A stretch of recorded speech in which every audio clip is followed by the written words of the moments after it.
विद्यार्थियों 8वीं जमात की अंग्रेज़ी की किताब माई इंग्लिश कंपेनियन उसका आखिरी लैसन नंबर 12 मार्को पोलो। इस लैसन की असी रीडिंग और एक्सप्लेनेशन इस वीडियो में करांगे।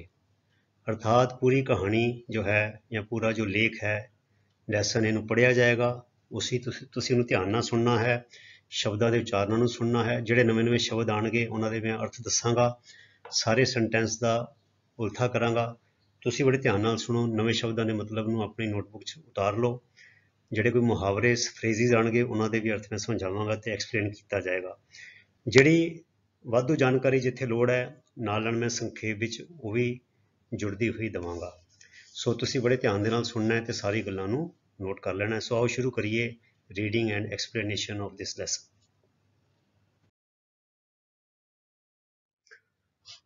यह शुरू करने तो पहले मैं दसदा प्यारे विद्यार्थियों कि 8वीं जमात दियां तुहाडी 4 प्ले लिस्टां हो रही इसी चैनल ते चटसाल दे उत्ते। एक हैगी 8th इंग्लिश ग्रामर जो तुहाडी ग्रामर की किताब है, English grammar and composition ओहदियां एक्सरसाइजां।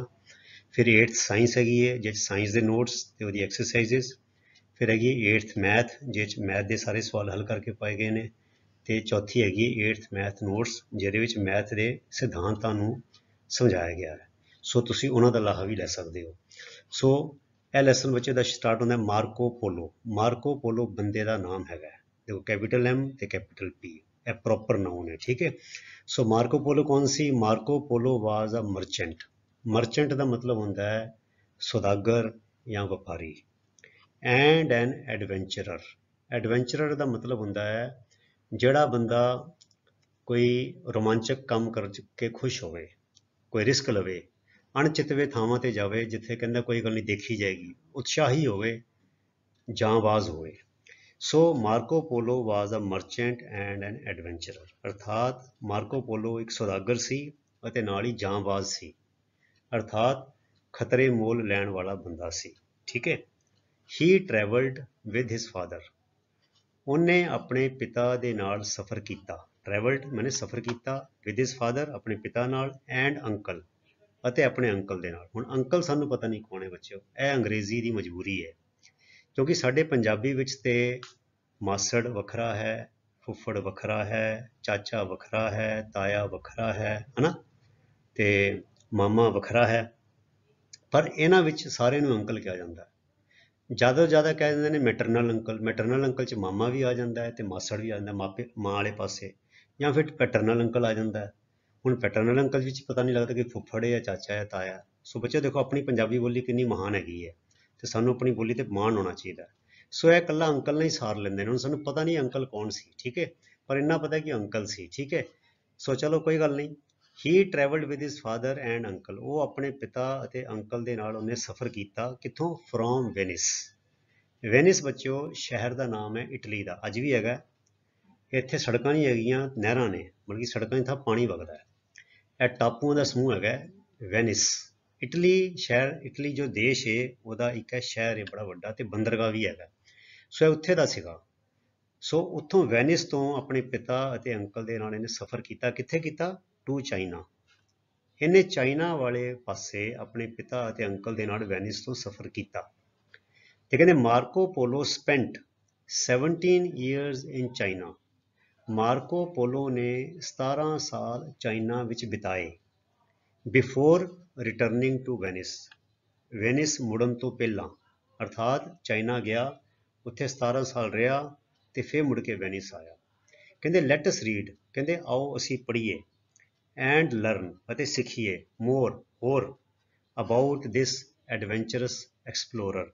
Explore ਹੁੰਦਾ ਖੋਜ ਕਰਨੀ, ਐਕਸਪਲੋਰਰ ਮੈਨੇ ਖੋਜਕਾਰ, ਖੋਜੀ। ਐਡਵੈਂਚਰਸ ਮੈਨੇ ਉਤਸ਼ਾਹੀ, ਜਾਂਬਾਜ਼। ਇਸ ਜਾਂਬਾਜ਼ ਖੋਜਕਾਰ ਬਾਰੇ ਆਓ ਅਸੀਂ ਹੋਰ ਜਾਣਕਾਰੀ ਪ੍ਰਾਪਤ ਕਰੀਏ। ਸੋ ਇਹ ਪਹਿਲਾ ਪੈਰਾਗ੍ਰਾਫ ਤੇ ਸੀ ਇੱਕ ਕਿਸਮ ਦੀ ਭੂਮਿਕਾ ਹੈਗੀ ਹੈ ਕਿ ਮਾਰਕੋ ਪੋਲੋ ਬਾਰੇ ਅਸੀਂ ਪੜ੍ਹਨ ਜਾ ਰਹੇ ਹਾਂ। ਉਹ ਇਹ ਫਲਾਨਾ ਫਲਾਨਾ ਬੰਦਾ ਸੀ, ਮਰਚੈਂਟ ਸੀ, ਐਡਵੈਂਚਰਰ ਸੀ, ਆਪਣੇ ਪਿਤਾ ਅਤੇ ਅੰਕਲ ਦੇ ਨਾਲ ਚਾਈਨਾ ਗਿਆ, 17 ਸਾਲ ਉੱਥੇ ਰਿਹਾ, ਫਿਰ ਵੈਨਿਸ ਮੁੜਿਆ। ਤੇ ਕਹਿੰਦੇ ਆਓ ਇਹਦੇ ਬਾਰੇ, ਇਸ ਜਾਂਬਾਜ਼ ਖੋਜਕਾਰ ਬਾਰੇ, ਐਕਸਪਲੋਰਰ ਮੈਨੇ ਖੋਜਕਾਰ, ਖੋਜੀ, ਐਡਵੈਂਚਰਸ ਮੈਨੇ ਉਤਸ਼ਾਹੀ, ਜਾਂਬਾਜ਼, ਠੀਕ ਹੈ, ਖਤਰੇ ਮੋਲ ਲੈਣ ਵਾਲਾ, ਉਹਦੇ ਬਾਰੇ ਜਾਣੀਏ। ਕਹਿੰਦੇ ਲੌਂਗ ਲੌਂਗ ਐਗੋ, बहुत बहुत लम्मा समा पहला। वैन जदों देयर वर नो प्लेन्स कोई जहाज नहीं सी हुंदे, एंड ट्रेन्स गड्डियां नहीं सी हुंदियां, नो कार्स कारां भी नहीं सी, एंड बसिस बसां भी नहीं सी, पीपल हैड टू ट्रैवल लोकां नूं सफ़र करना पैंदा सी, टू अदर कंट्रीज दूजे देशां वल, बाय शिप ਜਾਂ ਪਾਣੀ ਵਾਲੇ ਜਹਾਜ਼ ਰਾਹੀਂ, ਔਰ ਕਾਰਵਾਂ ਜੇ ਧਰਤੀ ਤੇ ਜਾਣਾ ਤੇ ਫਿਰ ਗੁੱਟ ਬਣਾ ਕੇ ਕਾਰਵਾਂ ਬਣਾ ਕੇ ਕਾਫਲਾ ਬਣਾ ਕੇ 50 100 150 ਬੰਦੇ ਨਾਲ ਤੰਬੂ ਲੈ ਕੇ ਖਾਣ ਪੀਣ ਦਾ ਸਮਾਨ ਲੈ ਕੇ ਕਾਫਲਾ ਬਣਾ ਕੇ ਜਾਂਦੇ ਸੀ। ਠੀਕ ਹੈ ਬੱਚਿਓ, ਪੁਰਾਣੇ ਜ਼ਮਾਨੇ 'ਚ ਇੱਦਾਂ ਜਾਂਦੇ ਸੀ ਲੋਕੀ। ਫਿਰ ਕਹਿੰਦੇ ਮਾਰਕੋ ਪੋਲੋ ਵਾਜ਼ ਵਨ ਸਚ ਟਰੈਵਲਰ, ਟਰੈਵਲਰ ਮੈਨੇ ਯਾਤਰੂ, ਮਾਰਕੋ ਪੋਲੋ ਇਹੋ ਜਿਹਾ ਹੀ ਇੱਕ ਯਾਤਰੂ ਸੀ ਵੀ ਨਾ ਕਾਰਾਂ ਸੀ ਉਦੋਂ, ਨਾ ਜਹਾਜ਼ ਸੀ, ਨਾ ਬੱਸਾਂ ਸੀ। ਸੋ ਇਹ ਉਸੇ ਕਿਸਮ ਦਾ ਇੱਕ ਯਾਤਰੂ ਸੀ, ਉਸ ਜ਼ਮਾਨੇ ਦੀ ਗੱਲ ਹੋ ਰਹੀ ਹੈ। ਹੂ ਵੈਂਟ ਟੂ ਮੈਨੀ ਕੰਟਰੀਜ਼, ਜੋ ਕਿ ਬੜੇ ਦੇਸ਼ਾਂ ਵਿੱਚ ਗਿਆ। ਕਿਉਂ ਗਿਆ? ਬਿਕੋਜ਼ ਕਿਉਂਕਿ ਹੀ ਵਾਂਟਿਡ ਟੂ ਲਰਨ, ਉਹ ਸਿੱਖਣਾ ਚਾਹੁੰਦਾ ਸੀ, ਅਬਾਊਟ ਬਾਰੇ, ਕਿਹਦੇ ਬਾਰੇ? ਦੀ ਪੀਪਲ, ਭਾਂਤ ਭਾਂਤ ਦੇ ਲੋਕਾਂ ਬਾਰੇ। ਉਹਦੇ ਮਨ 'ਚ ਜਗਿਆਸਾ ਸੀ, ਉਹ ਸਿੱਖਣਾ ਚਾਹੁੰਦਾ ਸੀ। ਦੇਅਰ ਫੂਡ ਹੈਬਿਟਸ, ਉਹਨਾਂ ਦੀਆਂ ਖਾਣ ਪੀਣ ਦੀਆਂ ਆਦਤਾਂ ਬਾਰੇ, ਵੱਖ-ਵੱਖ ਲੋਕ ਕੀ ਕਿੱਦਾਂ ਖਾਂਦੇ ਨੇ। ਐਂਡ ਦੇਅਰ ਕਲਚਰ, ਅਤੇ ਉਹਨਾਂ ਦੇ ਸੱਭਿਆਚਾਰ ਬਾਰੇ। ਕਲਚਰ ਦਾ ਮਤਲਬ ਸੱਭਿਆਚਾਰ, ਉਹਨਾਂ ਦੇ ਰੀਤੀ ਰਿਵਾਜ ਕੀ ਨੇ, ਫੂਡ ਹੈਬਿਟਸ ਉਹਨਾਂ ਦੀ ਖਾਣ ਪੀਣ ਦੀਆਂ ਆਦਤਾਂ ਕੀ ਨੇ, ਅਤੇ ਉਹ ਲੋਕ ਕਿੱਦਾਂ ਆਉਂਦੇ ਨੇ। ਉਹਦੇ ਮਨ ਵਿੱਚ ਇਹ ਜਗਿਆਸਾ ਸੀ, ਉਹ ਸਿੱਖਣਾ ਚਾਹੁੰਦਾ ਸੀ, ਇਸ ਕਰਕੇ ਉਹ ਵੱਖ-ਵੱਖ ਦੇਸ਼ਾਂ ਵਿੱਚ ਗਿਆ। ਕਹਿੰਦੇ Marco polo was born in Venice, ਮਾਰਕੋ polo Venice ਵਿੱਚ ਜੰਮਿਆ ਸੀ। ਇਨ 1254, 1254 ਵਿੱਚ, ਸਨ 1254 ਵਿੱਚ ਉਹਦਾ ਜਨਮ ਹੋਇਆ। ਵੈਨ ਹੀ ਵਾਜ਼ 17, ਜਦੋਂ ਉਹ 17 ਵਰ੍ਹਿਆਂ ਦਾ ਸੀ। ਹੀ ਸੈਟ ਆਊਟ, ਸੈਟ ਆਊਟ ਮੈਨੇ ਨਿਕਲ ਪਿਆ, ਆਰੰਭ ਕਰ ਦਿੱਤਾ, ਸ਼ੁਰੂ ਕਰ ਦਿੱਤਾ। ਕਿਤੇ ਕਿਸ ਗੱਲ ਦੀ ਸ਼ੁਰੂ ਕਰ ਦਿੱਤੀ? ਔਨ ਹਿਜ਼ ਫਸਟ ਵੋਇਜ, ਵੋਇਜ ਹੁੰਦੀ ਯਾਤਰਾ, ਲੰਬੀ ਯਾਤਰਾ ਨੂੰ ਯਾਤਰਾ ਵੋਇਜ ਵੀ ਕਹਿ ਦਿੰਦੇ ਆ। ਕਹਿੰਦੇ ਉਹ ਆਪਣੀ ਪਹਿਲੀ ਯਾਤਰਾ ਵਿੱਚ ਨਿਕਲ ਗਿਆ 17 ਸਾਲ ਦੇ ਵਰ੍ਹਿਆਂ 'ਚ। ਜਦੋਂ 17 ਸਾਲ ਦਾ ਉਮਰ ਸੀ, ਜਦੋਂ 17 ਵਰ੍ਹਿਆਂ ਦਾ ਸੀਗਾ, ਉਹ ਆਪਣੀ ਪਹਿਲੀ ਯਾਤਰਾ ਵਿੱਚ ਨਿਕਲ ਪਿਆ। ਵਿਦ ਹਿਜ਼ ਫਾਦਰ, ਆਪਣੇ ਪਿਤਾ ਦੇ ਨਾਲ, ਨਿਕੋਲੋ ਉਹਦੇ ਪਿਤਾ ਦਾ ਨਾਮ ਸੀ, ਐਂਡ ਹਿਜ਼ ਅੰਕਲ, ਅਤੇ ਆਪਣੇ ਅੰਕਲ ਦੇ ਨਾਲ, ਮਾਫੀਓ, ਜਿਹਦਾ ਨਾਮ ਮਾਫੀਓ ਸੀ। ਅੰਕਲ ਦਾ ਨਾਮ ਮਾਫੀਓ ਸੀ, ਪਿਤਾ ਦਾ ਨਾਮ Niccolo C. He wanted to visit China, ਉਹ ਚਾਈਨਾ ਜਾਣਾ ਚਾਹੁੰਦਾ ਸੀ। ਟੂ ਫਾਈਂਡ ਆਊਟ, ਪਤਾ ਕਰਨ ਲਈ, ਅਬਾਊਟ ਦੀ ਕੰਟਰੀ, ਉਸ ਦੇਸ਼ ਬਾਰੇ ਪਤਾ ਕਰਨ ਲਈ, ਐਂਡ ਇਟਸ ਪੀਪਲ, ਅਤੇ ਉਹਨਾਂ ਦੇ ਉਸ ਦੇਸ਼ ਦੇ ਲੋਕਾਂ ਬਾਰੇ। It took him 3 years to reach China, ਉਹਨੂੰ ਚਾਈਨਾ ਪਹੁੰਚਣ ਲਈ 3 ਵਰ੍ਹੇ ਲੱਗ ਗਏ। ਦੇਖੋ ਬੱਚੋ, ਅੱਜ ਕੱਲ੍ਹ ਤਾਂ ਅਸੀਂ ਘੰਟਿਆਂ 'ਚ ਹੀ ਪਹੁੰਚ ਜਾਂਦੇ ਹਾਂ, ਫਲਾਈਟ ਫੜੀ ਤੇ ਪਹੁੰਚ ਗਏ। ਉਸ ਜ਼ਮਾਨੇ ਵਿੱਚ ਜਦੋਂ ਇਹ ਕੋਈ ਸਾਧਨ ਨਹੀਂ ਸੀਗੇ, ਨਾ ਪਲੇਨ, ਨਾ ਗੱਡੀਆਂ, ਨਾ ਕਾਰਾਂ, ਨਾ ਬੱਸਾਂ, ਉਹਨੂੰ ਵੈਨਿਸ ਤੋਂ, ਇਟਲੀ ਤੋਂ, ਯੂਰਪ ਤੋਂ ਚਾਈਨਾ ਪਹੁੰਚਣ ਲਈ 3 ਸਾਲ ਲੱਗ ਗਏ। ਅੱਗੇ ਚਲੀਏ। ਅਲੋਂਗ ਦਾ ਵੇ ਮੈਨੇ ਰਾਹ ਜਾਂਦੇ ਹਾਂ, ਅਰਥਾਤ ਜਦੋਂ ਚਾਈਨਾ ਜਾ ਰਿਹਾ ਸੀ ਤੇ ਵਿੱਚੋਂ ਲੰਘ ਕੇ ਗਿਆ ਹੋਣਾ, ਕਈ ਜਿੱਦਾਂ ਅਸੀਂ ਗੱਡੀ ਕਈ ਸਟੇਸ਼ਨਾਂ ਤੋਂ ਜਾਂਦੀ ਹੈ ਹਨਾ। ਸੋ ਅਲੋਂਗ ਦਾ ਵੇ, ਰਾਹ ਜਾਂਦਿਆਂ, ਹੀ ਵਿਜ਼ਿਟਡ, ਉਹਨੇ ਗੇੜਾ ਮਾਰਿਆ ਜਾਂ ਉੱਥੋਂ ਲੰਘਿਆ, ਮੈਨੀ ਗ੍ਰੇਟ ਸਿਟੀਜ਼, ਬਹੁਤ ਵੱਡੇ ਵੱਡੇ ਸ਼ਹਿਰ, ਐਂਡ ਸੌ, ਅਤੇ ਦੇਖਿਆ, ਮੈਨੀ ਸਾਈਟਸ, ਸਾਈਟ ਉਹਦੀ ਥਾਂ, ਅਤੇ ਉਹਨੇ ਬੜੇ ਥਾਂ ਦੇਖੇ, including the Holi city of Jerusalem, including ਮੈਨੇ ਸਣੇ, ਸਮੇਤ, ਉਹਨੂੰ ਲੈ ਕੇ ਨਾਲ, ਕਿਹੜਾ? ਹੋਲੀ ਸਿਟੀ, ਸਿਟੀ ਮੈਨੇ ਸ਼ਹਿਰ, ਹੋਲੀ ਸਿਟੀ ਮੈਨੇ ਪਵਿੱਤਰ ਸ਼ਹਿਰ, ਆਫ ਜੇਰੂਸਲਮ। ਜੇਰੂਸਲਮ ਬੱਚਿਓ ਇੱਕ ਪਵਿੱਤਰ ਸ਼ਹਿਰ ਹੈਗਾ ਇਜ਼ਰਾਈਲ ਦੇ ਵਿੱਚ। ਇਜ਼ਰਾਈਲ ਦੇ ਵਿੱਚ ਇੱਕ ਬੜਾ ਇਤਿਹਾਸਿਕ ਯਹੂਦੀਆਂ ਦਾ ਧਾਰਮਿਕ ਸਥਾਨ ਹੈਗਾ, ਠੀਕ ਹੈ। ਸੋ ਇਹ ਜੇਰੂਸਲਮ ਦਾ ਜਿਹੜਾ ਪਵਿੱਤਰ ਸ਼ਹਿਰ ਸੀ, ਉਹ ਵੀ ਉਹਨੇ ਦੇਖਿਆ। ਹੀ ਆਲਸੋ ਸੌ ਦੀ ਮਾਊਂਟੇਨਸ ਆਫ ਦੀ ਹਿੰਦੂ ਕੁਸ਼, ਉਹਨੇ ਹਿੰਦੂ ਕੁਸ਼ ਦੇ ਮਾਊਂਟੇਨ ਵੀ ਦੇਖੇ। ਹੁਣ ਬੱਚੇ ਹਿੰਦੂ ਕੁਸ਼ ਦੇ ਮਾਊਂਟੇਨ ਕਿਹੜੇ ਹੈਗੇ ਨੇ? ਅਸੀਂ ਸਾਰਿਆਂ ਨੇ ਹਿਮਾਲਿਆ ਦਾ ਨਾਮ ਸੁਣਿਆ, ਸਾਡੇ ਹਿਮਾਲੇ ਪਰਬਤ ਹੈਗੇ ਨੇ। ਹਿਮਾਲੇ ਪਰਬਤ ਦੇ ਪੱਛਮ ਵਾਲੇ ਪਾਸੇ ਜਿੰਨੇ ਵੀ ਪਹਾੜਾਂ ਦੀ ਲੜੀ ਹੈ, ਉਹਨੂੰ ਕਿਹਾ ਜਾਂਦਾ ਹੈ ਬੱਚਿਓ ਹਿੰਦੂ ਕੁਸ਼ ਦੇ ਪਹਾੜ। ਯਾਦ ਰੱਖੋ, ਤੁਹਾਡੀ ਜੋਗਰਾਫੀ ਵੀ ਨਾਲ ਨਾਲ ਮੈਂ ਦੱਸੀ ਜਾ ਰਿਹਾ। ਇੰਡੀਆ ਦੇ ਜਿਹੜੇ ਹਿਮਾਲੇ ਪਰਬਤ ਨੇ, ਜਿੱਥੇ ਹਿਮਾਲਿਆ ਪਰਬਤ ਖੱਬੇ ਪਾਸੇ ਨੂੰ ਜੇ ਅਸੀਂ ਨਕਸ਼ਾ ਦੇਖੀਏ, ਜਾਂ ਪੱਛਮ ਵਾਲੇ ਪਾਸੇ ਜਿੱਥੇ ਹਿਮਾਲਿਆ ਪਰਬਤ ਖਤਮ ਹੁੰਦਾ ਹੈ, ਤੇ ਹਿਮਾਲਿਆ ਪਰਬਤ ਦੇ ਪੱਛਮ ਤੋਂ ਜਿਹੜੇ ਪਰੇ ਅੱਗੇ ਜਾ ਰਹੇ ਨੇ ਪਹਾੜ, ਉਹ ਸਾਰੇ ਪਹਾੜਾਂ ਨੂੰ ਹਿੰਦੂ ਕੁਸ਼ ਪਹਾੜ ਕਿਹਾ ਜਾਂਦਾ ਹੈ। ਸੋ ਉਹਨੇ ਹਿੰਦੂ ਕੁਸ਼ ਦੇ ਪਹਾੜ ਵੀ ਦੇਖੇ। ਪਰਸ਼ੀਆ ਦੇਖਿਆ। ਪਰਸ਼ੀਆ ਕਿਹੜਾ ਬੱਚਿਓ? ਜਿਹਨੂੰ ਅੱਜ ਅਸੀਂ ਈਰਾਨ ਕਹਿੰਦੇ ਹਾਂ, ਇਹਨੂੰ ਪਹਿਲਾਂ ਪਰਸ਼ੀਆ ਕਿਹਾ ਜਾਂਦਾ ਸੀ, ਜਿੱਥੋਂ ਦੀ ਅਸੀਂ ਕਹਿੰਦੇ ਹਾਂ ਪਰਸ਼ੀਅਨ ਬੋਲੀ, ਜਿਹਨੂੰ ਅਸੀਂ ਪੰਜਾਬੀ 'ਚ ਫਾਰਸੀ ਕਹਿ ਦਿੰਦੇ ਹਾਂ। ਪੱਪੇ ਤੋਂ ਫੱਫਾ ਬਣ ਗਿਆ। ਸੋ ਪਰਸ਼ੀਅਨ ਬੋਲੀ ਜਿਹੜੀ ਏ ਉਹ ਉਹੀ ਬੋਲੀ ਜੋ ਫਾਰਸੀ ਹੈ, ਜਿਹਦੇ ਬੜੇ ਸਾਰੇ ਸ਼ਬਦ ਗੁਰੂ ਗ੍ਰੰਥ ਸਾਹਿਬ ਵਿੱਚ ਗੁਰੂ ਸਾਹਿਬ ਨੇ ਵਰਤੇ ਨੇ, ਪਰਸ਼ੀਅਨ। ਸੋ ਪਰਸ਼ੀਆ ਜਿਹੜਾ ਬੱਚਿਓ ਅੱਜ ਦਾ ਈਰਾਨ ਜਿਹੜਾ ਹੈ ਉਹਨੂੰ ਹੀ ਪਰਸ਼ੀਆ ਕਿਹਾ ਜਾਂਦਾ। ਦੇਖੋ ਕਿੰਨੀ ਇਹ ਜਦੋਂ ਅਸੀਂ ਪੜ੍ਹਦੇ ਲਿਖਦੇ ਹਾਂ ਸਾਡੀ ਜਨਰਲ ਨੌਲੇਜ ਵੀ ਕਿੰਨੀ ਵੱਧਦੀ ਹੈ। ਹਿੰਦੂ ਕੁਸ਼ ਤੁਹਾਨੂੰ ਪਹਾੜ ਮੈਂ ਦੱਸ ਦਿੱਤਾ, ਹਿਮਾਲਿਆ ਪਰਬਤ ਦੇ ਖੱਬੇ ਪਾਸੇ ਪੱਛਮ ਵਾਲੇ ਪਾਸੇ ਜਿਹੜੇ ਪਹਾੜ ਨੇ ਉਹਨੂੰ ਹਿੰਦੂ ਕੁਸ਼ ਦੇ ਪਹਾੜ ਕਿਹਾ ਜਾਂਦਾ ਹੈ। ਪਰਸ਼ੀਆ ਜਿਹੜਾ ਅੱਜ ਦੇ ਈਰਾਨ ਨੂੰ ਕਿਹਾ ਜਾਂਦਾ ਹੈ, ਤੇ ਈਰਾਨ ਵਿੱਚ ਜਿਹੜੀ ਬੋਲੀ ਬੋਲੀ ਜਾਂਦੀ ਉਹਨੂੰ ਪਰਸ਼ੀਅਨ ਕਿਹਾ ਜਾਂਦਾ ਹੈ, ਤੇ ਜਿਹੜਾ ਪੰਜਾਬੀ ਜਿਹੜਾ ਰੂਪ ਹੈ ਅਸੀਂ ਉਹਨੂੰ ਫਾਰਸੀ ਕਹਿ ਦਿੰਦੇ ਹਾਂ, ਠੀਕ ਹੈ ਨਾ। ਸੋ Persia and the gobi desert, desert ਮਾਨੇ ਕੀ ਹੁੰਦਾ ਬੱਚਿਓ, ਡੈਜ਼ਰਟ ਦਾ ਮਤਲਬ ਹੁੰਦਾ ਹੈ ਮਾਰੂਥਲ, ਤੇ ਗੋਬੀ ਇਹ ਸ਼ਬਦ ਹੈਗਾ ਮੰਗੋਲ ਭਾਸ਼ਾ ਦਾ, ਤੇ ਮੰਗੋਲ ਭਾਸ਼ਾ ਵਿੱਚ ਗੋਬੀ ਨੂੰ ਕੀ ਕਿਹਾ ਜਾਂਦਾ ਬੱਚਿਓ, GOBI, ਗੋਬੀ ਨੂੰ ਕਿਹਾ ਜਾਂਦਾ ਹੈ ਪਾਣੀ ਤੋਂ ਸਖਣਾ ਥਾਂ, ਨਿਰਾ ਪੂਰਾ ਸੁੱਕਾ ਥਾਂ ਜਿਹੜਾ ਹੋਵੇ ਉਹਨੂੰ ਕਿਹਾ ਜਾਂਦਾ ਗੋਬੀ। ਸੋ ਕੱਲਾ ਗੋਬੀ ਵੀ ਕਹਿ ਦਿੰਦੇ ਆ ਤੇ ਆਮ ਅੰਗਰੇਜ਼ੀ ਗੋਬੀ ਡੈਜ਼ਰਟ ਵੀ ਕਹਿ ਦਿੰਦੇ ਆ, ਅਰਥਾਤ ਗੋਬੀ ਮਾਰੂਥਲ ਦੇ ਉਹਨੇ ਉਹ ਵੀ ਦੇਖਿਆ, ਹਿੰਦੂ ਕੁਸ਼ ਦੇ ਪਹਾੜ ਦੇਖੇ, ਪਰਸ਼ੀਆ ਈਰਾਨ ਦੇਖਿਆ, ਗੋਬੀ ਡੈਜ਼ਰਟ ਦੇਖਿਆ। ਹੁਣ ਬੱਚੇ ਗੋਬੀ ਡੈਜ਼ਰਟ ਬਾਰੇ ਵੀ ਤੁਹਾਨੂੰ ਮੈਂ ਦੱਸਦਾ ਕਿੱਥੇ ਹੈਗਾ। ਇਹ ਸੈਂਟਰਲ ਚਾਈਨਾ ਵਿੱਚ ਹੈਗਾ, ਚਾਈਨਾ ਦੇ ਮੱਧ ਭਾਗ ਵਿੱਚ ਇਹ ਗੋਬੀ ਡੈਜ਼ਰਟ ਹੈਗਾ। ਤੇ ਪਤਾ ਬੱਚੋ ਕਿੰਨਾ ਵੱਡਾ ਹੈ, ਇਹਦੀ ਲੰਬਾਈ ਤਕਰੀਬਨ 1500 ਕਿਲੋਮੀਟਰ ਤੋਂ ਵੀ ਜ਼ਿਆਦਾ ਲੰਬਾ ਹੈ। ਜੇ ਥੋੜਾ ਹੋਰ ਐਕੂਰੇਟ ਕਰਨਾ ਹੋਵੇ ਤੇ ਕਹਿੰਦੇ ਤਕਰੀਬਨ 1600 ਕਿਲੋਮੀਟਰ ਲੰਬਾ ਹੈ ਗੋਬੀ ਡੈਜ਼ਰਟ। ਤੇ ਚੌੜਾਈ ਕਿੰਨੀ ਹੈ, ਕਿਤੇ ਕਿਤੇ 500 ਕਿਲੋਮੀਟਰ ਚੌੜਾ ਹੈ, ਤੇ ਕਿਤੇ ਵੱਧ ਘੱਟ ਕਰਕੇ ਵੱਧ ਤੋਂ ਵੱਧ 1000 ਕਿਲੋਮੀਟਰ ਚੌੜਾ, ਤੇ ਘੱਟ ਤੋਂ ਘੱਟ 500 ਕਿਲੋਮੀਟਰ ਚੌੜਾ। ਇੰਨਾ ਵੱਡਾ ਹੈ ਡੈਜ਼ਰਟ, ਇੰਨਾ ਵੱਡਾ ਮਾਰੂਥਲ ਹੈ। ਪਰ ਕਹਿੰਦੇ ਇਕੱਲੀ ਰੇਤ ਹੀ ਨਹੀਂ ਹੈਗੀ, ਇੱਥੇ ਕਾਲੇ ਰੰਗ ਦੀਆਂ ਪਹਾੜੀਆਂ ਨੇ, ਤੇ ਇਹਨਾਂ ਤੇ ਅੱਜ ਦੀ ਡੇਟ ਵਿੱਚ ਗੱਡੀਆਂ ਚਲਾਈਆਂ ਜਾ ਸਕਦੀਆਂ ਨੇ। ਮਤਲਬ ਰੇਤਾ ਵਿੱਚ ਤੇ ਗੱਡੀ ਚਲਾਉਣੀ ਔਖੀ ਹੈ ਨਾ, ਪਰ ਗੋਬੀ ਡੈਜ਼ਰਟ ਕਹਿੰਦੇ ਡੈਜ਼ਰਟ ਮਤਲਬ ਕਿ ਰੀਅਲ ਸੈਂਸ ਵਿੱਚ ਡੈਜ਼ਰਟ ਨਹੀਂ ਹੈਗਾ, ਹੈ ਤੇ ਉਜਾੜ ਹੀ, ਪਰ ਪਹਾੜੀਆਂ ਵੀ ਨੇ, ਤੇ ਇਹਨਾਂ ਤੇ ਟਰੱਕ ਗੱਡੀਆਂ ਜਿਹੜੀਆਂ ਨੇ ਉਹ ਚਲਾਈਆਂ ਜਾ ਸਕਦੀਆਂ। ਤੇ ਗੋਬੀ ਡੈਜ਼ਰਟ ਬੱਚਿਓ ਕਰੀਬ 1600 ਮੀਟਰ ਲੰਬਾ ਹੈ, ਤੇ 1600 ਮੀਟਰ ਨਹੀਂ 1600 ਕਿਲੋਮੀਟਰ ਲੰਬਾ ਹੈ, ਜਿਹਦਾ ਕਿ ਦਿੱਲੀ ਤੋਂ ਬੰਬੇ ਕਰੀਬ 1500 ਕਿਲੋਮੀਟਰ ਹੈ, ਤਾਂ ਉਹ ਤੋਂ ਵੀ ਇੰਨਾ ਜ਼ਿਆਦਾ ਲੰਬਾ ਹੈ।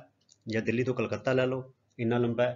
ਤੇ 500 ਕਿਲੋਮੀਟਰ ਤੋਂ ਲੈ ਕੇ 1000 ਕਿਲੋਮੀਟਰ ਤੱਕ ਚੌੜਾ ਹੈ। ਜਿਹਦਾ ਦਿੱਲੀ ਤੋਂ ਦਰਬਾਰ ਸਾਹਿਬ ਜਿਹੜਾ ਅੰਮ੍ਰਿਤਸਰ ਹੈ ਉਹ 500 ਕਿਲੋਮੀਟਰ ਹੈ, ਇੰਨੀ ਚੌੜਾਈ ਹੈ ਇਹਦੀ।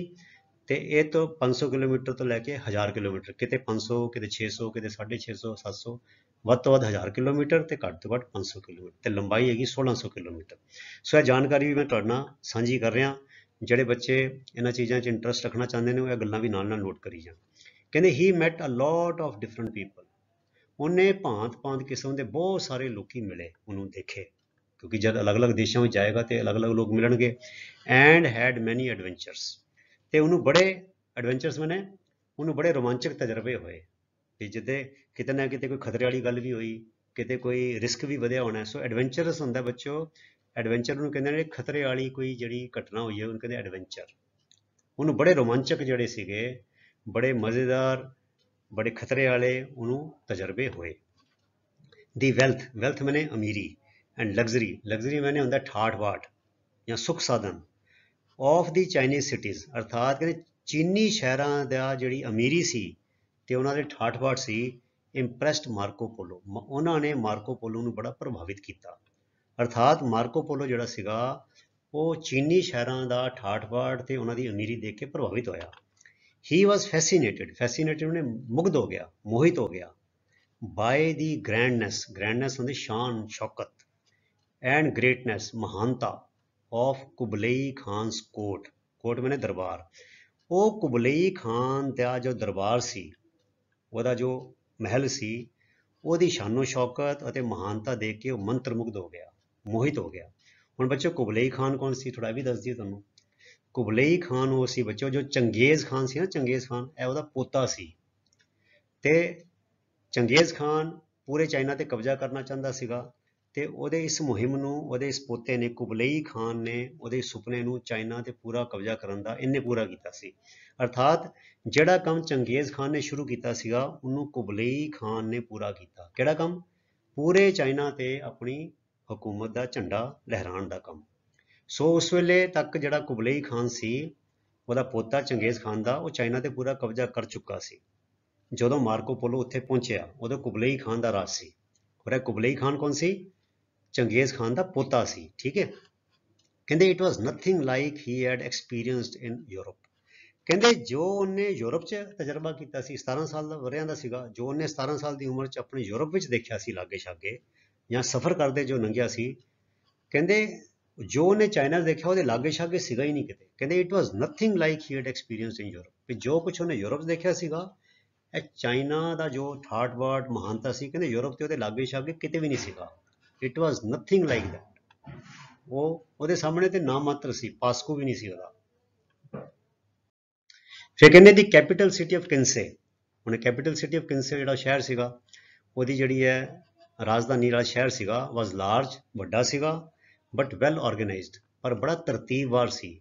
ਵੀ ਇੰਨਾ ਸ਼ਹਿਰ ਵੱਡਾ ਹੋਣ ਦੇ ਬਾਵਜੂਦ ਵੀ ਬੜਾ ਆਰਗੇਨਾਈਜ਼ਡ, ਬੜੀ ਵਿਉਂਤਬੰਦੀ ਨਾਲ ਬਣਿਆ ਹੋਇਆ ਸੀ। ਐਂਡ ਕਲੀਨ, ਅਤੇ ਸਾਫ ਸੁਥਰਾ ਸੀ। ਦੀ ਰੋਡਸ ਵਰ ਵਾਈਡ, ਸੜਕਾਂ ਚੌੜੀਆਂ ਸੀ। ਆਲ ਦਿਸ ਵਾਜ਼ ਵੈਲ ਬਿਯੋਂਡ ਐਨੀਥਿੰਗ, ਕਹਿੰਦੇ ਇਹ ਸਾਰਾ ਕੁਛ ਵੈਲ ਬਿਯੋਂਡ, ਉਹਦੀ ਕਲਪਨਾ ਤੋਂ ਬਹੁਤ ਪਰੇ ਸੀ। Anything he had experience in Venice, ਜੋ ਕੁਝ ਉਹਨੇ ਵੈਨਿਸ ਵਿੱਚ ਦੇਖਿਆ ਸੀ, ਜੋ ਕੁਝ ਉਹਨੇ ਵੈਨਿਸ ਵਿੱਚ ਹੰਢਾਇਆ ਸੀ ਆਪਣੀ 17 ਸਾਲ ਦੀ ਉਮਰ ਦੇ ਵਿੱਚ, ਕਹਿੰਦੇ ਉਹ ਤੋਂ ਦੇ ਕਿਤੇ ਪਰੇ ਸੀ। ਇਹਦੇ ਬਾਰੇ ਉਹ ਸੋਚ ਵੀ ਨਹੀਂ ਸਕਦਾ ਸੀ। ਇਹ ਸਭ ਕੁਝ ਉਹਨੇ ਵੈਨਿਸ ਵਿੱਚ ਕਦੀ ਨਹੀਂ ਦੇਖਿਆ ਸੀ, ਵੀ ਇੰਨੀ ਤਰਤੀਬ ਵਾਲੀ, ਇੰਨੀ ਵਿਉਂਤਬੰਦੀ ਨਾਲ ਬਣਿਆ ਹੋਇਆ ਸ਼ਹਿਰ, ਇੰਨਾ ਸਾਫ ਸੁਥਰਾ ਸ਼ਹਿਰ, ਇੰਨੀਆਂ ਚੌੜੀਆਂ ਸੜਕਾਂ, ਕਹਿੰਦੇ ਆਲ ਦਿਸ ਵਾਜ਼ ਵੈਲ ਬਿਯੋਂਡ ਐਨੀਥਿੰਗ, ਕੋਈ ਵੀ ਚੀਜ਼ ਉਹਦੇ ਲਾਗੇ ਉਹਦਾ ਮੁਕਾਬਲਾ ਨਹੀਂ ਕਰ ਸਕਦੀ ਸੀ। ਮਤਲਬ ਕਿ ਜੋ ਉਹਨੇ ਕਿਨਸੇ ਸ਼ਹਿਰ ਵਿੱਚ ਦੇਖਿਆ, ਵੀ ਕਹਿੰਦੇ ਇਹ ਤੇ ਕਮਾਲ ਹੈ, ਜਿੱਦਾਂ ਅੱਜ ਨਹੀਂ ਬੰਦੇ ਕਹਿੰਦੇ ਵੀ ਆਓ ਕੈਨੇਡਾ ਤੇ ਜੰਨਤ ਹੈਗੀ ਹੈ ਜੀ, ਕੈਨੇਡਾ ਦੇ ਬੱਲੇ ਬੱਲੇ ਹੈਗਾ। ਤੇ ਉਸ ਜ਼ਮਾਨੇ 'ਚ ਮਤਲਬ ਕਿ ਹੈ ਇਟਲੀ ਤੋਂ ਜਿਹੜਾ ਚਾਈਨਾ ਆ ਕੇ ਬੰਦਾ ਦੰਗ ਰਹਿ ਗਿਆ ਮਾਰਕੋ ਪੋਲੋ, ਕਿ ਇਹ ਤੇ ਯਾਰ ਬੜਾ ਕਮਾਲ ਹੈ, ਬੜੀ ਤਰੱਕੀ ਇੱਥੇ ਦੇ।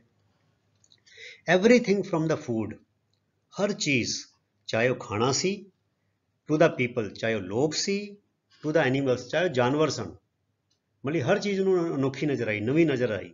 ਕਹਿੰਦੇ ਲਾਈਕ ਇਹਨੂੰ ਕਹਿੰਦੇ ਨੇ ਔਰੈਂਗੂਟਨਸ। ਔਰੈਂਗੂਟਨ ਕੀ ਹੁੰਦਾ ਬੱਚਿਓ? ਇੱਕ ਕਿਸਮ ਦਾ ਬਾਂਦਰ ਦੀ ਨਸਲ ਹੁੰਦੀ ਹੈ।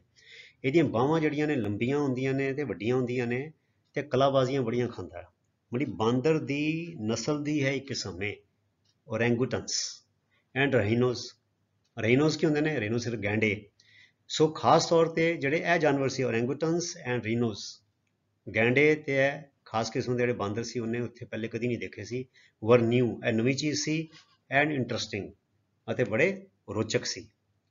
ਮਾਰਕੋ Polo lived in China for many years, Marco Polo China ਵਿੱਚ ਬੜੇ ਸਾਲ ਰਿਹਾ। And learned to speak the local language, ਅਤੇ ਉੱਥੇ ਦੀ ਬੋਲੀ ਬੋਲਣੀ ਵੀ ਉਹਨੇ ਸਿੱਖ ਲਈ। ਲੋਕਲ ਲੈਂਗੁਏਜ ਮੈਨੂੰ ਜਿਹੜੀ ਚਾਈਨਾ ਦੀ ਬੋਲੀ ਸੀ ਉਹਨੇ ਬੋਲਣੀ ਸਿੱਖ ਲਈ। ਹੀ ਟਰੈਵਲਡ ਥਰੂ ਆਊਟ ਚਾਈਨਾ, ਉਹਨੇ ਸਾਰੇ ਚਾਈਨਾ ਵਿੱਚ ਗੇੜਾ ਮਾਰਿਆ, ਸਫ਼ਰ ਕੀਤਾ। ਮਤਲਬ ਇਕੱਲਾ ਉੱਥੇ ਨਹੀਂ ਟਿਕਿਆ ਰਿਹਾ, ਉਹ ਪੂਰੇ ਚਾਈਨਾ ਦੇ ਵਿੱਚ ਉਹਨੇ ਉੱਤਰ ਪੱਛਮ ਪੂਰਬ ਦੱਖਣ ਸਭ ਵਾਲੇ ਪਾਸੇ ਉਹਨੇ ਆਪਣਾ ਚਾਅ ਲਾ ਲਿਆ, ਸਫ਼ਰ ਕੀਤਾ। ਕਹਿੰਦੇ he served as a messenger, messenger ਕੌਣ ਹੁੰਦਾ ਬੱਚਿਓ? ਹਰਕਾਰਾ, ਸੁਨੇਹੇ ਲੈ ਕੇ ਜਾਣ ਵਾਲਾ, ਸੁਨੇਹੇ ਲਿਆਉਣ ਵਾਲਾ। ਐਂਡ ਸਪਾਈ, ਸਪਾਈ ਕੀ ਹੁੰਦਾ? ਸੂਈਆ, ਜਸੂਸ। ਫॉर ਦੀ ਐਂਪਰਰ, ਉਹਨੇ ਰਾਜੇ ਦੇ ਵਾਸਤੇ ਹਰਕਾਰੇ ਦਾ ਅਤੇ ਸੂਈਏ ਦਾ, ਜਸੂਸ ਦਾ ਕੰਮ ਵੀ ਕੀਤਾ, ਨੌਕਰੀ ਵੀ ਕੀਤੀ। ਸਰਵਡ ਮੈਨੇ ਨੌਕਰੀ ਕੀਤੀ। He visited a lot of countries in western Asia, western means ਪੱਛਮੀ ਏਸ਼ੀਆ, ਜਿਹੜਾ ਆਪਣਾ ਇਹ ਇੰਡੀਆ ਜਿੱਦਾਂ ਹੈਗਾ ਇਹ ਏਸ਼ੀਆ ਦਾ ਇੱਕ ਹਿੱਸਾ ਹੈ। ਇਹ ਇੰਡੋਨੇਸ਼ੀਆ ਹੋ ਗਿਆ, ਚਾਈਨਾ ਹੋ ਗਿਆ, ਥਾਈਲੈਂਡ ਹੋ ਗਿਆ, ਈਰਾਨ, ਇਰਾਕ, ਇਹ ਸਾਰੇ ਏਸ਼ੀਆ ਦਾ ਹਿੱਸਾ ਹੈਗੇ ਨੇ, ਏਸ਼ੀਆ ਕੰਟੀਨੈਂਟ। ਕਹਿੰਦੇ ਪੱਛਮੀ ਏਸ਼ੀਆ ਜਿਹੜਾ ਹੈ ਉਹਦੇ ਬਹੁਤ ਸਾਰੇ ਦੇਸ਼ਾਂ 'ਚ ਉਹਨੇ ਗੇੜਾ ਲਾਇਆ। ਨਾਰਥ ਅਫਰੀਕਾ ਜਿਹੜਾ ਹੈਗਾ, ਉੱਤਰੀ ਅਫਰੀਕਾ 'ਚ ਗੇੜਾ ਲਾਇਆ ਉਹਦੇ ਕੰਟਰੀਆਂ 'ਚ, ਤੇ ਸਦਰਨ ਯੂਰਪ ਤੇ ਦੱਖਣੀ ਯੂਰਪ ਦੇ ਵੀ ਦੇਸ਼ਾਂ ਵਿੱਚ ਉਹਨੇ ਗੇੜਾ ਲਾਇਆ। He visited a lot of countries in western Asia, northern Africa and southern Europe, ਠੀਕ ਹੈ। ਡਿਊਰਿੰਗ ਦੀਜ਼ ਵਿਜ਼ਿਟਸ, ਇਹਨਾਂ ਗੇੜਿਆਂ ਦੌਰਾਨ, he learned about different cultures, ਉਹਨੇ ਵੱਖ-ਵੱਖ ਕਿਸਮ ਦੇ ਸੱਭਿਆਚਾਰਾਂ ਬਾਰੇ ਜਾਣਕਾਰੀ ਹਾਸਲ ਕੀਤੀ, ਸਿੱਖਿਆ ਲਈ। ਫੂਡਸ, ਭਾਂਤ-ਭਾਂਤ ਦੇ ਪਕਵਾਨ, ਖਾਣਿਆਂ ਬਾਰੇ ਜਾਣਕਾਰੀ ਲਈ। ਐਂਡ ਪੀਪਲ, ਅਤੇ ਲੋਕਾਂ ਬਾਰੇ ਜਾਣਕਾਰੀ ਲਈ, ਉਹਦੇ ਬਾਰੇ ਸਿੱਖਿਆ ਪ੍ਰਾਪਤ ਕੀਤੀ, ਜਾਣਕਾਰੀ ਹਾਸਲ ਕੀਤੀ। ਹੀ ਸੌ ਮੈਨੀ ਪਲੇਸਿਸ, ਉਹਨੇ ਬੜੇ ਸਾਰੇ ਥਾਂ ਦੇਖੇ। ਐਂਡ ਥਿੰਗਸ, ਵਸਤੂਆਂ ਦੇਖੀਆਂ, ਚੀਜ਼ਾਂ ਦੇਖੀਆਂ ਨਵੀਆਂ। That nobody from Europe had ever seen before, ਜੋ ਕਦੀ ਵੀ ਕਿਸੇ ਨੇ, ਕਿਸੇ ਵੀ ਯੂਰਪ ਦੇ ਬੰਦੇ ਨੇ ਅੱਜ ਤੱਕ ਕਦੀ ਪਹਿਲਾਂ ਨਹੀਂ ਦੇਖੀਆਂ ਸੀ, ਠੀਕ ਹੈ। ਕਹਿੰਦੇ ਆਫਟਰ ਟਰੈਵਲਿੰਗ ਫॉर 24 ਈਅਰਸ, ਇਸ ਤਰ੍ਹਾਂ 24 ਸਾਲਾਂ ਦੇ ਸਫ਼ਰ ਤੇ ਮਗਰੋਂ ਆਫਟਰ ਟਰੈਵਲਿੰਗ ਫॉर 24 ਈਅਰਸ ਇਦਾਂ 24 ਸਾਲ ਸਫ਼ਰ ਕਰਦੇ ਰਹਿਣ ਮਗਰੋਂ ਮਾਰਕੋ along with his father and uncle decided to return to Venice decided ਨੇ ਫੈਸਲਾ ਕੀਤਾ to return ਮੈਨੇ ਮੁੜਨ ਦਾ ਕਿੱਥੇ ਵੈਨਿਸ ਮਾਰਕੋ ਨੇ ਆਪਣੇ ਪਿਤਾ ਅਤੇ ਅੰਕਲ ਦੇ ਨਾਲ ਵੈਨਿਸ ਮੁੜਨ ਦਾ ਫੈਸਲਾ ਕੀਤਾ 24 ਸਾਲ ਦੇ ਸਫ਼ਰ ਮਗਰੋਂ ਅਰਥਾਤ ਉਹਨੂੰ ਘਰੋਂ ਨਿਕਲੇ ਜਿਹੜੇ 24 ਸਾਲ ਹੋ ਗਏ ਫਿਰ ਕਹਿੰਦਾ ਵੀ ਹੁਣ ਵਾਪਸ ਚੱਲਦੇ ਹਾਂ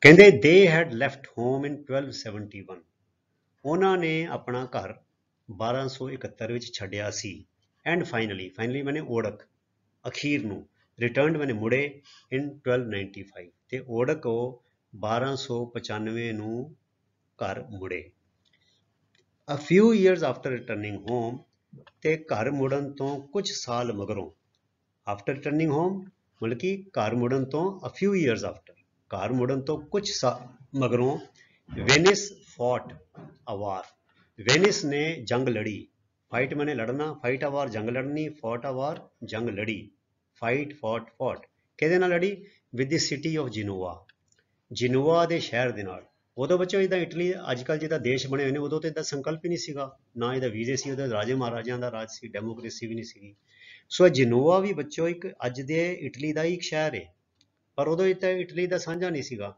ਤੇ ਨਿੱਕੇ ਨਿੱਕੇ ਸ਼ਹਿਰ ਸੀ ਰਿਆਸਤਾਂ ਸੀਗੀਆਂ ਹਨਾ ਰਾਜੇ ਮਹਾਰਾਜਿਆਂ ਦੇ ਕੰਟਰੋਲ ਵਿੱਚ ਹੁੰਦੀਆਂ ਸੀਗੀਆਂ तो ਵੈਨਿਸ ਜਿਹੜਾ ਸ਼ਹਿਰ ਜਿਹੜਾ ਸੀਗਾ ਉਹਦਾ ਜਿਨੋਵਾ ਸ਼ਹਿਰ ਦੇ ਨਾਲ ਜੰਗ ਹੋਈ ਜਦੋਂ ਉਹ ਵੈਨਿਸ ਮੁੜ ਚੁੱਕਾ ਸੀ a few years after returning home ਉਹਦੇ ਘਰ ਮੁੜਨ ਤੋਂ ਕੁਝ ਸਾਲਾਂ ਮਗਰੋਂ Venice fought a war with the city of Genoa Venice ਸ਼ਹਿਰ ਨੇ ਜਿਨੋਵਾ ਸ਼ਹਿਰ ਦੇ ਨਾਲ ਇੱਕ ਜੰਗ ਲੜੀ ਤੇ ਮਾਰਕੋ ਵਾਸ ਕੈਪਚਰਡ ਕਿਉਂਕਿ ਉਹਨਾਂ ਵਿੱਚੋਂ ਸੀ ਮੁਖੀਆਂ ਵਿੱਚੋਂ ਸੀਗਾ ਚੰਗੇ ਜਿਹੜੇ ਜਾਣਕਾਰ ਜਿਹੜੇ ਵੱਡੇ ਵੱਡੇ ਬੰਦੇ ਹੁੰਦੇ ਨੇ ਫਿਰ ਉਹਨੂੰ कैद कर लिया जाता है कैप्चर्ड मैंने अरेस्ट कर लिया गया इनू कैदी बना लिया गया फड़ लिया गया and put in Genoese prison Genoa दे जेल विच पा दिता गया ठीक है he was released from prison in 1299 ते 1299 विच इनू रिलीज मैंने छड़ दिता गया फ्रॉम प्रिजन जेल विचों उन्हों रिहा कर दिता गया he became a wealthy merchant ते जेल चों निकलन तो बाद की होया ही बिकेम बन गया वेल्दी मैंने अमीर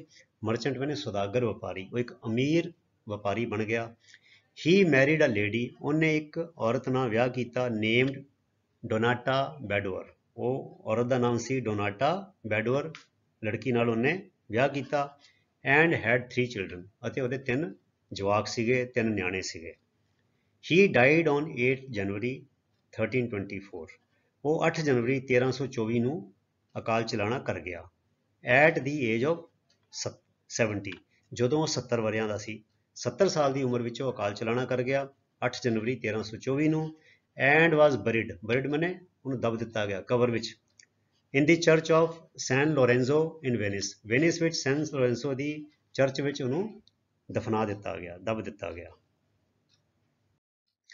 ਫਿਰ ਕਹਿੰਦੇ it was in the prison that Marco met a well-known ਹੁੰਦਾ ਬੱਚੋ ਫੇਮਸ ਮਸ਼ਹੂਰ ਆਮ ਜਾਣਿਆ ਜਾਂਦਾ ਸਟੋਰੀ ਰਾਈਟਰ ਕਹਾਣੀਕਾਰ ਕਹਾਣੀਆਂ ਲਿਖਣ ਵਾਲਾ ਕਹਿੰਦੇ ਇਹ ਉਹ ਜੰਗ ਉਹ ਪ੍ਰਿਜ਼ਨ ਹੀ ਸੀ ਜਦੋਂ ਉਹਨੂੰ ਜੇਲ੍ਹ ਵਿੱਚ ਪਾਇਆ ਗਿਆ ਸੀਗਾ ਉੱਥੇ ਮਾਰਕੋ ਨੂੰ ਸਟੋਰੀ ਰਾਈਟਰ ਵੀ ਮਿਲਿਆ ਜੇਲ੍ਹ ਦੇ ਵਿੱਚ ਜਦੋਂ ਇਦਾਂ ਦੀਆਂ ਜੰਗਾਂ ਹੁੰਦੀਆਂ ਨੇ ਤੇ ਉਹ ਕੀ ਕਰਦੇ ਨੇ ਜਿਹੜਾ ਬੰਦਾ ਜੰਗ ਜਿੱਤਦਾ ਹੈ ਰਾਜੇ ਮਹਾਰਾਜ ਤੇ ਉਸ ਇਲਾਕੇ ਜਿਹੜੇ ਵੱਡੇ ਵੱਡੇ ਮੋਢੀ ਹੁੰਦੇ ਨੇ ਉਹਨਾਂ ਨੂੰ ਫੜ ਲੈਂਦੇ ਨੇ ਪ੍ਰੋਫੈਸਰਾਂ ਨੂੰ ਡਾਕਟਰਾਂ ਨੂੰ ਇੰਜੀਨੀਅਰਾਂ ਨੂੰ ਲਿਖਾਰੀਆਂ ਨੂੰ ਤੇ ਸਟੋਰੀ ਰਾਈਟਰ ਵੀ ਫੜਿਆ ਗਿਆ ਹੋਣਾ ਤੇ ਮਾਰਕੋ ਜਿਹੜਾ ਸੀਗਾ ਉਹ ਕਹਾਣੀਕਾਰ ਨੂੰ ਆਪਣਾ ਉਸ ਜੇਲ੍ਹ ਵਿੱਚ ਮਿਲਿਆ ਸੀ ਇਟ ਵਾਜ਼ ਇਨ ਪ੍ਰਿਜ਼ਨ ਕਹਿੰਦੇ ਉਹ ਜੇਲ੍ਹ ਸੀ ਜਿੱਥੇ ਮਾਰਕੋ ਦਾ ਮੇਲ ਇੱਕ ਮਸ਼ਹੂਰ ਸਟੋਰੀ ਰਾਈਟਰ ਨਾਲ ਕਹਾਣੀਕਾਰ ਨਾਲ ਹੋਇਆ ਮਾਰਕੋ ਨਰੇਟ ਮੈਨੇ ਉਹਨੇ ਦੱਸੀਆਂ बोल के अपनी कहानियां सारा कि मेरा तजर्बा मैं चाइना गया पर्शिया गया हिंदू कुछ माउंटेन देखा है ना सारिया उन्हें गल्लां दसियां गोबी डेजर्ट देखा कहते Marco narrated detailed stories detailed मैंने पूरे वेरवे दे नाल एक गल उन्हें दसी खोल के स्टोरीज कहानियां दसियां ऑफ हिज जर्नीज अपनियां यात्रावां दियां टू दी राइटर उस लिखारी नूं मार्को ने अपनियां सारियां वेरवे सहित कहानियां सफ़र दियां दसियां Who wrote all the stories in a book titled The Travels of Marco Polo ਹੁਣ ਉਹ ਲਿਖਾਰੀ ਸੀ ਬੜਾ ਤਜਰਬੇਕਾਰ ਸੀ ਉਹ ਜਿੱਦਾਂ ਸੁਣਿਆ ਉਹ ਸਾਰੀਆਂ ਗੱਲਾਂ ਲਿਖਦਾ ਗਿਆ ਤੇ ਉਹਨੇ ਸਾਰੀਆਂ ਕਹਾਣੀਆਂ ਨੂੰ ਇੱਕ ਕਿਤਾਬ ਦੇ ਰੂਪ ਵਿੱਚ ਲਿਖ ਦਿੱਤਾ ਤੇ ਉਹ ਕਿਤਾਬ ਦਾ ਨਾਮ ਸੀ the travels of Marco Polo, ਅਰਥਾਤ ਮਾਰਕੋ ਪੋਲੋ ਦੀਆਂ ਯਾਤਰਾਵਾਂ। ਠੀਕ ਹੈ। It became a very popular book. ਉਹ ਕਿਤਾਬ ਬੜੀ ਮਕਬੂਲ ਹੋਈ, ਅਰਥਾਤ ਉਹ ਕਿਤਾਬ ਬੜੀ ਹਰ ਦਿਲ ਅਜ਼ੀਜ਼ ਹੋਈ, ਉਹ ਕਿਤਾਬ ਹਰਮਨ ਪਿਆਰੀ ਹੋਈ, ਲੋਕਾਂ ਨੇ ਬੜੀ ਪਸੰਦ ਕੀਤੀ, ਬੜੀ ਮਕਬੂਲ ਹੋਈ। ਇਟ ਵਾਜ਼ ਟਰਾਂਸਲੇਟਿਡ, ਟਰਾਂਸਲੇਟਿਡ ਮੈਨੇ ਉਹਦਾ ਤਰਜਮਾ ਕੀਤਾ ਗਿਆ, ਉਹਦਾ ਉਲਥਾ ਕੀਤਾ ਗਿਆ, ਉਹਦਾ ਅਨੁਵਾਦ ਕੀਤਾ ਗਿਆ ਇਨਟੂ ਮੈਨੀ ਲੈਂਗੁਏਜਿਸ, ਹੋਰ ਬੜੀਆਂ ਭਾਸ਼ਾਵਾਂ ਵਿੱਚ, ਐਂਡ ਰੈਡ, ਤੇ ਪੜ੍ਹੀ ਗਈ ਥਰੂ ਆਊਟ ਯੂਰਪ, ਸਾਰੇ ਯੂਰਪ ਵਿੱਚ ਉਸ ਕਿਤਾਬ ਨੂੰ ਬੜੇ ਚਾਅ ਨਾਲ ਪੜ੍ਹਿਆ ਗਿਆ, ਵੱਖ-ਵੱਖ ਬੋਲੀਆਂ ਵਿੱਚ। ਇਟ ਇਜ਼ ਸੈਡ, ਕਹਿੰਦੇ ਇੱਦਾਂ ਕਿਹਾ ਜਾਂਦਾ ਹੈ, ਦੈਟ ਕਿ ਕ੍ਰਿਸਟੋਫਰ ਕੋਲੰਬਸ, ਹੁਣ ਬੱਚਿਓ ਕ੍ਰਿਸਟੋਫਰ ਕੋਲੰਬਸ ਵੀ ਇੱਕ ਐਕਸਪਲੋਰਰ ਸੀਗਾ, ਇਹ ਪਾਣੀ ਦੇ ਜਹਾਜ਼ ਰਾਹੀਂ ਦੁਨੀਆ ਦੀ ਖੋਜ ਵਿੱਚ ਨਿਕਲਿਆ ਸੀਗਾ, ਇਹ ਵੀ ਇਟਲੀ ਦਾ ਹੀ ਸੀਗਾ। ਕਹਿੰਦੇ ਅਨਦਰ ਐਕਸਪਲੋਰਰ, ਇੱਕ ਹੋਰ ਖੋਜਕਾਰ, ਵਾਜ਼ ਗ੍ਰੇਟਲੀ ਇੰਸਪਾਇਰਡ ਬਾਏ ਦਾ ਬੁੱਕ, ਉਹ ਇਸ ਕਿਤਾਬ ਤੋਂ ਬੜਾ ਪ੍ਰੇਰਿਤ ਹੋਇਆ ਸੀ। ਮਤਲਬ ਕਿ ਕ੍ਰਿਸਟੋਫਰ ਕੋਲੰਬਸ ਬਾਅਦ 'ਚ ਹੋਇਆ, ਉਹਨੇ ਵੀ ਕਹਿੰਦੇ ਕਿਤਾਬ ਪੜ੍ਹੀ। ਕਹਿੰਦੇ ਇਹ ਕਿਹਾ ਜਾਂਦਾ ਹੈ ਕਿ ਕ੍ਰਿਸਟੋਫਰ ਕੋਲੰਬਸ ਨੂੰ ਵੀ ਟੁੰਬਣ ਵਾਲਾ ਵੀ ਚੱਲ ਤੂੰ ਵੀ ਚੱਲ ਦੁਨੀਆ ਦੀ ਖੋਜ ਕਰ, ਕਹਿੰਦੇ ਉਹ ਕਿਤਾਬ ਸੀ। ਹੀ ਵਾਜ਼ ਇੰਸਪਾਇਰਡ, ਉਹ ਤੋਂ ਪ੍ਰੇਰਿਤ ਹੋਇਆ। ਇਟ ਇਜ਼ ਬਿਲੀਵਡ, ਇਟ ਇਜ਼ ਬਿਲੀਵਡ ਦਾ ਮਤਲਬ ਇੱਦਾਂ ਮੰਨਿਆ ਜਾਂਦਾ ਹੈ, ਇਟ ਇਜ਼ ਸੈਡ ਦਾ ਮਤਲਬ ਹੈ ਇੱਦਾਂ ਕਿਹਾ ਜਾਂਦਾ ਹੈ, ਇਟ ਇਜ਼ ਬਿਲੀਵਡ ਮਤਲਬ ਇੱਦਾਂ ਮੰਨਿਆ ਜਾਂਦਾ ਹੈ, ਇੱਦਾਂ ਵਿਸ਼ਵਾਸ ਕੀਤਾ ਜਾਂਦਾ ਹੈ, ਦੈਟ ਕਿ ਹੀ ਕੈਰੀਡ ਇਟ, ਉਹ ਇਸ ਕਿਤਾਬ ਨੂੰ ਨਾਲ ਲੈ ਕੇ ਗਿਆ। ਕੈਰੀਡ ਇਟ ਮੈਨੇ ਉਹਨੇ ਆਪਣੇ ਨਾਲ ਰੱਖੀ ਜਦੋਂ ਜਹਾਜ਼ਾਂ ਤੇ ਗਿਆ, ਜਹਾਜ਼ ਤੇ, ਪਾਣੀ ਵਾਲੇ ਜਹਾਜ਼ ਤੇ ਲੱਭਿਆ ਉਹਨੇ ਸਾਰਾ, along with him on his travels, along with ਮੈਨੇ ਆਪਣੇ ਨਾਲ ਉਹਨੇ ਇਹ ਕਿਤਾਬ ਰੱਖੀ, ਨਾਲ ਲੈ ਕੇ ਗਿਆ, ਔਨ ਹਿਜ਼ ਟਰੈਵਲਸ, ਆਪਣੀਆਂ ਯਾਤਰਾਵਾਂ ਦੌਰਾਨ ਉਹਨੇ ਇਸ ਕਿਤਾਬ ਨੂੰ ਆਪਣੇ ਨਾਲ ਰੱਖਿਆ। ਇਹ ਗੱਲ ਇੱਦਾਂ ਮੰਨੀ ਜਾਂਦੀ ਹੈ ਕ੍ਰਿਸਟੋਫਰ ਕੋਲੰਬਸ ਜਿਹੜਾ ਹੈ ਇਸ ਕਿਤਾਬ ਤੋਂ ਪ੍ਰਭਾਵਿਤ ਹੋਇਆ ਸੀਗਾ ਤੇ ਆਪਣੀ ਯਾਤਰਾਵਾਂ ਤੇ ਇਸ ਕਿਤਾਬ ਨੂੰ ਉਹਨੇ ਆਪਣੇ ਨਾਲ ਰੱਖਿਆ ਸੀ। ਸੋ ਇਹ ਸੀ ਪਿਆਰੇ ਵਿਦਿਆਰਥੀਓ ਤੁਹਾਡਾ ਲੈਸਨ ਨੰਬਰ 12 ਮਾਰਕੋ ਪੋਲੋ। ਬੜੀ ਰੋਚਕ ਕਹਾਣੀ ਸੀ, ਮਜ਼ੇਦਾਰ ਸੀਗੀ। ਸੋ ਇਹਦੀ ਰੀਡਿੰਗ ਤੇ ਟਰਾਂਸਲੇਸ਼ਨ ਅਤੇ ਐਕਸਪਲੇਨੇਸ਼ਨ ਅਸੀਂ ਇਸ ਵੀਡੀਓ ਵਿੱਚ ਕੀਤੀ ਹੈ। ਸੋ ਤੁਸੀਂ ਇਸੇ ਤਰ੍ਹਾਂ ਮਨ ਲਾ ਕੇ ਅਨੁਸ਼ਾਸਨ ਨਾਲ ਆਪਣੀ ਪੜ੍ਹਾਈ ਕਰੀ ਚਲੋ ਤੇ ਆਉਣ ਵਾਲੇ ਵੀਡੀਓਜ਼ ਵਿੱਚ ਅਸੀਂ ਇਸ ਦੀਆਂ ਜਿਹੜੀਆਂ ਐਕਟੀਵਿਟੀਜ਼ ਨੇ ਉਹ ਵੀ ਤੁਹਾਡੇ ਲਈ ਛੇਤੀ ਹੀ ਲੈ ਕੇ ਆਵਾਂਗੇ। ਤੇ ਅਗਲੇ ਵੀਡੀਓ ਤੱਕ ਲਈ ਗੁੱਡ ਬਾਏ। ਤੁਹਾਡਾ ਸਾਰਿਆਂ ਦਾ ਬਹੁਤ ਬਹੁਤ ਧੰਨਵਾਦ। ਰੱਬ ਰਾਖਾ। Thank you very much.